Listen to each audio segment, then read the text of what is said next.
Assalamualaikum warahmatullahi wabarakatuh. Perkenalkan, nama saya Marjono Enda Firmanus. Saya berasal dari Prodi D3 Akuntansi kelas 3C. Di sini saya akan menjelaskan mengenai artikel hasil penelitian sebagai bentuk tugas dari mata kuliah Bahasa Indonesia. Nah, langsung saja ke materi yang pertama. Nah, di sini langsung saja kita ke materi artikel hasil penelitian. Yang pertama ada definisi. Jadi, artikel hasil penelitian adalah tulisan ilmiah yang disusun berdasarkan hasil suatu kegiatan penelitian, baik penelitian lapangan, eksperimen, maupun studi pustaka, yang bertujuan untuk melaporkan temuan, menganalisis data, serta menarik kesimpulan yang dapat memberikan kontribusi terhadap perkembangan ilmu pengetahuan. Nah, dalam artikel hasil penelitian, penulis menyajikan secara jelas latar belakang, masalah, tujuan penelitian, metode yang digunakan, hasil yang diperoleh, pembahasan terhadap hasil tersebut, serta kesimpulan yang menggambarkan inti temuan penelitian. Artikel ini biasanya dipublikasikan dalam jurnal ilmiah agar dapat dibaca, diuji, dan dimanfaatkan oleh masyarakat akademik serta peneliti lainnya. Dengan demikian, artikel hasil penelitian dapat diartikan sebagai bentuk komunikasi ilmiah yang bertujuan untuk menyebarluaskan pengetahuan baru berdasarkan bukti empiris dan analisis yang dapat dipertanggungjawabkan secara ilmiah. Nah, selanjutnya lagi ada ciri-ciri. Ciri-ciri yang pertama yaitu ada berdasarkan data empiris, maksudnya yaitu ditulis dari hasil penelitian secara langsung. Lalu yang kedua ada penelitian nyata.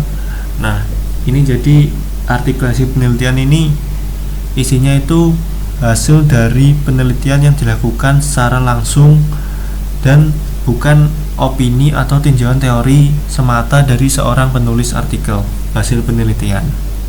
Nah, selanjutnya ada objektif dan sistematis. Maksudnya ini disusun dengan bahasa ilmiah, logis, dan mengikuti struktur tertentu. Yang keempat ada dapat dipertanggungjawabkan.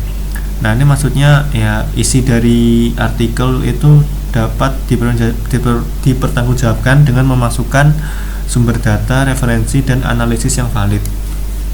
Lalu yang kelima ada menggunakan metode ilmiah. Ini maksudnya yaitu dalam artikel penelitian itu harus memuat langkah-langkah penelitian seperti rumusan masalah, tujuan, metode, hasil, dan kesimpulan. Nah, yang selanjutnya ada tujuan. Nah, untuk tujuan pembuatan artikel hasil penelitian ini ada 6. Yang pertama ada menyebarluaskan hasil penelitian. Maksudnya ini artikel hasil penelitian memiliki tujuan untuk membagikan temuan atau hasil penelitian kepada masyarakat ilmiah agar hasil tersebut dapat diketahui, dikaji, dan dimanfaatkan oleh pihak lain atau peneliti lain. Lalu yang kedua ada mengembangkan ilmu pengetahuan dan teknologi. Maksudnya melalui publikasi hasil penelitian, ilmu pengetahuan akan terus berkembang karena peneliti lain dapat menggunakan hasil tersebut sebagai dasar untuk penelitian berikutnya. Jadi artikel yang kita tulis bisa dijadikan sebagai referensi untuk peneliti-peneliti lain dan dapat dikembangkan lagi. Lalu yang ketiga ada membuktikan dan mendukung teori. Maksudnya di sini adalah artikel penelitian dapat digunakan untuk memperkuat, membantah, atau memodifikasi teori yang sudah ada berdasarkan bukti empiris yang ditemukan dalam penelitian. Nah, jadi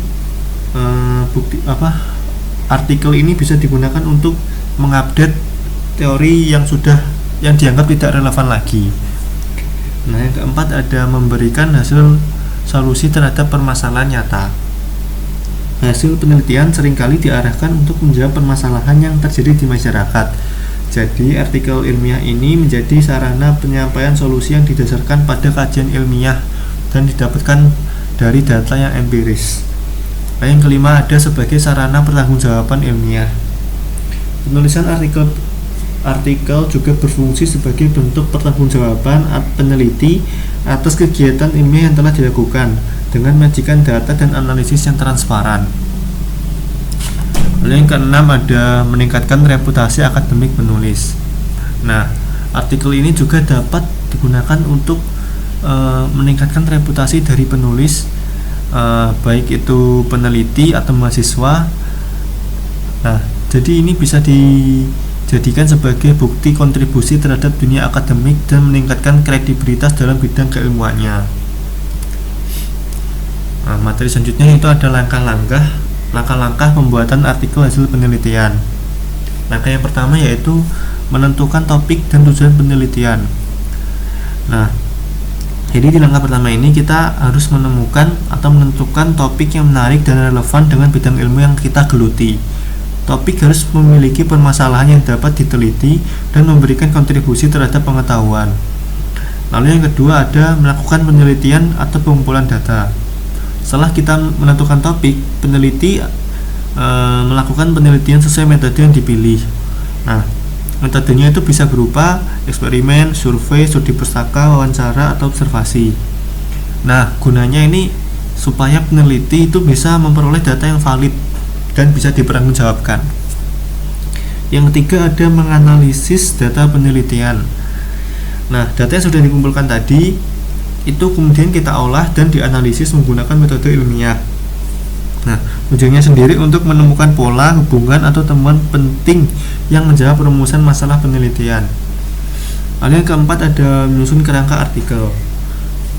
Nah, secara umum itu artikel hasil penelitian biasanya meliputi yang pertama ada judul, lalu abstrak dan kata kunci, berikutnya ada pendahuluan, terus metode penelitian, lalu hasil dan pembahasan, selanjutnya lagi kesimpulan dan saran, lalu yang terakhir ada daftar pustaka.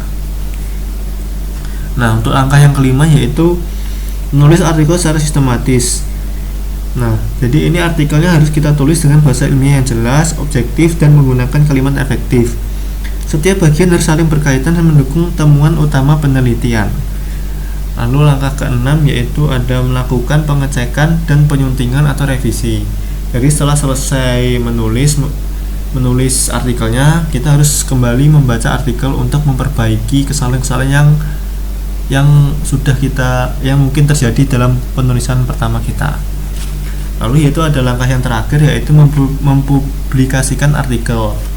Nah, langkah terakhir ini kita mengirimkan artikel kita ke jurnal ilmiah, proceeding, seminar, atau media akademik lainnya agar hasil penelitian kita ini dapat dibaca dan dimanfaatkan oleh masyarakat ilmiah yang lain.